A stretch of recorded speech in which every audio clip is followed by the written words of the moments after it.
అందరికీ నమస్తే, welcome to our channel.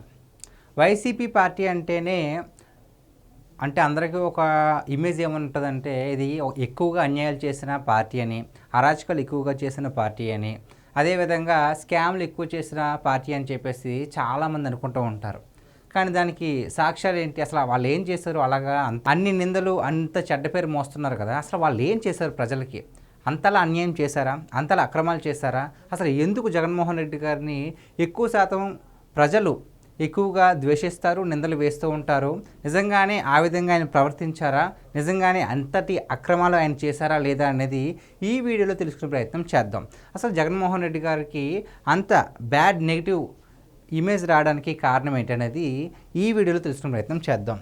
First of all వచ్చేసి అధికారంలో ఉన్నప్పుడేమో ఏమీ చేయకుండా, రాష్ట్రానికి ఎటువంటి అభివృద్ధి చేయకుండా మేము అది చేసాం ఇది చేస్తామని అబద్ధాలు చెప్పి, ఇప్పుడు అధికారం కోల్పోయాక 2024లో అధికారం కోల్పోయాక ప్రజెంట్ ప్రభుత్వం పైన లేనిపోయిన నిందలు వేసి విష ప్రచారం చేయడంలో వైసీపీ ఇప్పుడు నెంబర్ 1 ప్లేస్లో ఉందండి. అప్పుడే ఎన్నికల ఫలితాలు రిలీజ్ అయ్యి 15 నెలలు అవుతుంది. అంటే వైసీపీ అధికారం కోల్పోయి 15 నెలలు దాటేసింది. అప్పటి నుంచి మొదలు ఒక 2 నెలల గ్యాప్ తీసుకున్నారేమో అంతే. ఇప్పటి వరకు ప్రతి పథకం పైన, ప్రతి హామీ పైన, ప్రతి అభివృద్ధి కార్యక్రమం పైన, ప్రతి దాని మీద విష ప్రచారం చేస్తూనే వచ్చారు. ఒక్కటి కాదు, ప్రతి దాని మీద ఏ పథకం అమలు చేసినా సరే ఈ పథకంలో ఇలాంటివి ఉన్నాయి అలాంటివి ఉన్నాయని చెప్పి ఇచ్చేంతవరకునేమో హామీలు ఇచ్చారు, సూపర్ 6 ఇచ్చారు అని హామీ ఇచ్చారు, కానీ నెరవేర్చలేదని చెప్పేసి ఒక్కొక్కళ్ళైతే ఇచ్చిన తర్వాత ప్రతి దాంట్లోని ఇది ఇలా ఉంది అది అలా ఉందని చెప్పేసి ఏదో ఒక నెగిటివిటీ పాయింట్ని ప్రజలు స్ప్రెడ్ చేయాలని విష ప్రచారం చేస్తూనే ఉన్నారు. అంతేకాకుండా నాడు ప్రజావేదిక నిర్మాణానికి 9 కోట్లు ఖర్చు పెడితే అది ఏకంగా 900 కోట్లు ఖర్చు పెట్టారని చెప్పి వాళ్ళు అధికారంలోకి వచ్చిన తర్వాత 2019లో మొట్టమొదటి కార్యక్రమం ఏదైనా చేశారంటే ఆ ప్రజావేదికను కూల్చేయడమే. కూల్చేసి పైశాచిక ఆనందాన్ని పొందారు. అంతేకాకుండా వైసీపీ అధికారంలో ఉన్న సమయంలో ఎవరైతే తమకు వ్యతిరేక తీర్పులు ఇచ్చారో, వ్యతిరేక తీర్పులు అంటే న్యాయపరంగా తీర్పులు ఇస్తారు కదా, ఆ అధికారులను కూడా హైకోర్టు జడ్జిలపై తప్పుడు ప్రచారం చేసి నీచ చరిత్ర వైసీపీది, వాళ్ళపైన తప్పుడుగా హైకోర్టు జడ్జిలపై తప్పుడు ప్రచారం చేశారనమాట. ఇలాగా మాకు అన్యాయం చేశారు అని చెప్పేసి సొంత బాబాయిని పాశవికంగా గొడ్డల పోటుతో చంపి నారాసుర రక్త చరిత్రను ప్రచారం చేశారు. ఇప్పుడు దాకా ఆరోపణలు అయితే ఉన్నాయి, జగన్మోహన్ రెడ్డి గారు చేయించారు తన బాబాయ్ వివేకానంద రెడ్డి గారిని అని, కానీ సాక్ష్యాలు అయితే బయటకు రాలేదు. విచిత్రం ఏంటంటే ఎవరు చంపారు అన్నది కూడా చాలామందికి తెలుసు.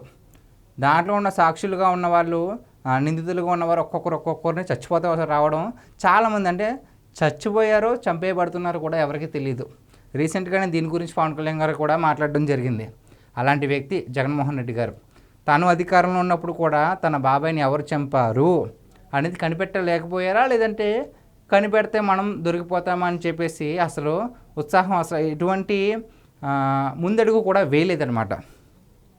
అంతేకాకుండా ప్రజెంట్ రాష్ట్రంలో అంటే గత ప్రభుత్వంలో ఎటువంటి విధ్వంసం జరిగిందో చూసాం. ఒకవైపు అభివృద్ధి లేదు, రాజధాని లేదు, మరోవైపు సంక్షేమం కొంతమందికి ఇవ్వడం, కొంతమంది లేకపోవడం. అంటే ప్రజలకు డబ్బు ఆశ కల్పించారండి. సంక్షేమం ఇవ్వలేదని నేను చెప్పను, కానీ ఇచ్చారు. కానీ ఎవరు డబ్బులు? అవి ప్రజల డబ్బులే. కొంతమందికి ఇస్తానని చెప్పి కొంతమంది ఇవ్వకపోవడం, ఇలాంటి ఇచ్చింది ఇచ్చినట్టుగానే ఇప్పుడు మద్యం ధరలన్నీ పెంచేశారు. మద్యంలో కావచ్చు, నిత్యావసర వస్తువుల్లో కావచ్చు, పెట్రోల్ కావచ్చు, ప్రతి దాంట్లోని కూడా మన రాష్ట్రం టాప్ రేట్లో. దేంట్లో? కేవలం ధరల్లో మాత్రమే. అలా ధరలు పెంచేసి ఇప్పుడు మేము ఇచ్చామని చెప్పుకుంటున్నారు. దాంట్లో కూడా ఇచ్చే దాంట్లో కూడా చాలా స్కాములు జరిగాయి. అందులో మెయిన్ స్కాము ఆడదామాంధ్ర ఒకటి, అంతకన్నా మెయిన్ స్కాము లిక్కర్ స్కాము. ఇప్పుడు దాని గురించి ఇంకా సిట్ వారు దర్యాప్తు చేస్తున్నారు. రేపో మాపో అంతిమ లబ్ధిదారు ఎవరైతే ఉన్నారో వాళ్ళని అరెస్ట్ చేయడం కూడా జరుగుతుంది. ఇంకా ఏం చేశారు వైసీపీ వాళ్ళంటే, నీచంగా మార్ఫింగ్ని ఉపయోగించి ఫోటోలను అప్పటి ప్రతిపక్షంగా ఉన్నటువంటి చంద్రబాబు నాయుడు గారిని, పవన్ కళ్యాణ్ గారిని, నారా లోకేష్ గారిని, ముగ్గురిని కూడా నీచంగా మార్ఫింగ్ చేసి నీచంగా బిహేవ్ చేశారు. ఇంకేం చేశారంటే వీళ్ళు పింక్ డైమండ్, లేని పింక్ డైమండ్ని చంద్రబాబు గారి ఇంట్లో ఉంది అంటే తిరుమలలో ఒక పింక్ డైమండ్ ఉండేది. ఆయన అధికారంలో చంద్రబాబు నాయుడు గారు అధికారంలో ఉన్నప్పుడు అది లేకుండా చేశారు అని చెప్పేసి తప్పుడు ఆరోపణలు కూడా చేశారు. మొత్తానికి అంత దర్యాప్తు చేస్తే అలాంటి పింక్ డైమండే లేదు అని చెప్పేసి దేవస్థానంలో ఉన్నటువంటి ఉన్నతాధికారులు కూడా చెప్పడం జరిగింది. నీచులు ఎప్పుడుగా నీచంగానే ఉంటారని వైసీపీ ముఠాన్ని చూస్తే అర్థం చేసుకోవచ్చండి. ఇంకా ఏం చేస్తున్నారంటే రాష్ట్రంలో రాజధాని అమరావతిని మొదలుకొని విశాఖపట్నంలో పెట్టుబడుల దాకా ప్రతి అంశం పైన కూడా బురద జల్లే ప్రయత్నం వైసీపీ చేస్తుంది. అమరావతి పైన ఎంతటి దుష్ప్రచారం, అసలు మామూలు దుష్ప్రచారమా? వర్షం వస్తే చాలు వైసీపీ సోషల్ మీడియాలో మొత్తం కూడా అమరావతి మునిగిపోయింది, దీంట్లో చేపలు పట్టుకోవచ్చు, ఇది ఏంటిది ఆక్వా వ్యాలీగా అని కొంతమంది వాళ్ళ మాజీ నాయకులు కూడా చెప్పడం జరిగింది. మాజీ ఎమ్మెల్యేలు మంత్రులుగా ఉన్న వ్యక్తులు కూడా చెప్పడమే కాకుండా అమరావతి పైన ఇది వేస్టల రాజధాని అని చెప్పేసి వాళ్ళకి సంబంధించిన ఒక జర్నలిస్ట్ కూడా చెప్పడం జరిగింది. సో ఇలాంటివే కాకుండా గత ప్రభుత్వంలో ఎంతటి దారుణంగా 5 ఏళ్లలో ఉద్యోగాలు లేక నిరుద్యోగులు ఎంత ఇబ్బంది పడ్డారో ప్రతి ఒక్కరు చూసాం. నేను అధికారంలోకి వస్తే బోల్డ్ మెగా డిఎస్సీలు ఇస్తాను అని చెప్పేసి జగన్మోహన్ రెడ్డి గారు ఎంతలా ప్రయత్నించినా ప్రయత్నించినందుకు ఓట్లు వేశారు, కానీ ప్రజల్ని మోసం చేశారు జగన్మోహన్ రెడ్డి గారు. ఇప్పుడు విశాఖలో చాలా పెట్టుబడులు తీసుకురావడమే కాకుండా చాలా రకమైన పథకాలు హామీలు ఇచ్చినా సరే, ఏం చేసినా సరే ప్రతి దాంట్లోనూ విష ప్రచారం చేయడంలో వైసీపీ ముందుంది జగన్మోహన్ రెడ్డి గారు నడిపిస్తున్నారు. ఇటువంటి ప్రతి దానికి కూడా ఆఖరికి 25 లక్షల రూపాయల ఉచిత ఉద్యోగ పథకం ఇచ్చారు కదా, ఏంటిది యూనివర్సల్ హెల్త్ పాలసీ, దాని మీద కూడా జగన్మోహన్ రెడ్డి గారు రీసెంట్గా ఏం స్పందించారంటే ఎటువంటి లాభం లేకుండా ఇలాంటి పాలసీ ఇస్తారా అని చెప్పేసి దాని మీద కూడా వ్యతిరేకత. అంటే ప్రజలకు ఎటువంటి మేలు చేసినా సరే ఆయన ఓరవలేరు, అది మనం అర్థం చేసుకోవాల్సిన విషయం. ఇంకోటి ఏంటంటే ఒంటిమిట్ట పులివెందుల జడ్పీటీసీ ఎన్నికల్లో రిగ్గింగ్ జరిగిందని, దేశంలో ఎక్కడో జరిగిన వీడియోలను ముడిపెట్టి మమ్మల్ని అన్యాయంగా ఓడించారని దొంగ ఏడుపులు ఏడవడం వైసీపీకి తెలిసిన నీచమైన రాజకీయం. ఇది మనం తప్పకుండా మాట్లాడుకోవాలి. పులివెందుల అనేది వైసీపీకి కంచుకోట అని ప్రతి ఒక్కరు అనుకుంటారు కదా, ఆ కంచుకోటలో రీసెంట్గానే ఎన్నికలు జరగడం అయితే జరిగింది, జడ్పీటీసీ ఉప ఎన్నికలు. ఆ జడ్పీటీసీ ఉప ఎన్నికల్లో టీడీపీ అనేది మొత్తం కంచుకోటను బద్దలు కొట్టుకుని గెలవడం జరిగింది. ఎక్కడ? పులివెందుల, ఒంటిమిట్ట 2 ప్రాంతాల్లో కూడా గెలవడం జరిగింది. సో అప్పుడేం చేశారు అంబటి రాంబాబు గారు, చాలా చాకచక్యంగా వ్యవహరించి ఎక్కడో జరిగిన ఒక వీడియోని రిగ్గింగ్ చేసుకుంటున్నారు ఓట్లు అని చెప్పేసి ఎక్కడో జరిగిన ఒక వీడియోని సోషల్ మీడియాలో పెట్టి ఇది ఇలా జరుగుతుంది, టీడీపీ వాళ్ళు ఎలా వ్యవహరిస్తున్నారని ఒక వీడియో పెట్టారు. కానీ ప్రజలు ఎప్పుడో 1960లోనే 1970లో బతకట్లా, 2025లో బతుకుతున్నారు.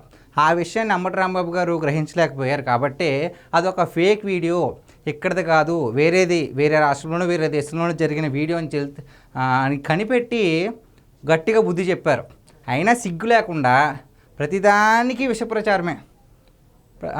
అమరావతి మీద కావచ్చు, ప్రతి పథకం మీద కావచ్చు, దేని మీద అయినా ప్రతి దాని మీద విషప్రచారమే. దానికి తోడు వైసీపీ మాజీ మంత్రులు, మాజీ ఎమ్మెల్యేలు రెచ్చిపోవడం జరుగుతుంది. మరొక వైపు లిక్కర్ స్కామ్ కూడా ఒక తుది దశకు వచ్చేస్తుంది అనమాట. ఆఖరికి మొత్తం బస్సు అటు తిరిగి జగన్ గారి ఇంటికి వెళ్ళి మధ్యలో ఉంది. ఇప్పుడు ఎవరైతే అనిల్ రెడ్డి అనే ఒక వ్యక్తి ఉన్నాడో అతని ద్వారా మొత్తం అతని పిఏ ఎవరైతే ఉన్నారో ఆ పిఏ ద్వారా సిట్ అధికారులు మొత్తం అంతా కూడా తెలుసుకున్నారు. రేపు మాపో జగన్మోహన్ రెడ్డి గారు కూడా మరి జైలుకి వెళ్ళే అవకాశం కూడా ఉంది. సో గైస్, ఇది ఈరోజు మన వీడియో. ఈ వీడియోలో మొత్తం అంటే జగన్మోహన్ రెడ్డి గారు ఏం చేస్తారో అన్నీ చెప్పలేకపోయాం, కానీ ఇది కొన్ని ఎగ్జాంపుల్స్ మాత్రమే. తీస్తే పెద్ద సినిమా తీయచ్చు. సో అన్ని అక్రమాలు అన్యాయాలు చేశారు కాబట్టి జగన్మోహన్ రెడ్డి గారి గురించి ఆంధ్రప్రదేశ్ మొత్తం ప్రజలంతా కూడా చాలా నీచంగా మాట్లాడుకుంటారు, అంతేకాకుండా దూషిస్తారు కూడా. అయినా సరే ఎటువంటి మొహమాటం లేకుండా జగన్మోహన్ రెడ్డి గారు ఎప్పట్లాగే చిరునవ్వులు చిందిస్తూ అబద్ధాలు చెప్పడానికి ప్రెస్ మీట్ల ముందుకు వస్తారు, కానీ ప్రజల సమస్యలని చెప్తూ ఉంటారు కదా, కానీ అసెంబ్లీకి మాత్రం వెళ్ళరు. సో గైస్, ఇది ఈరోజు మన వీడియో. ఈ వీడియో పైన మీ విలువైన అభిప్రాయాన్ని కామెంట్ రూపంలో తెలియజేయండి. Thank you.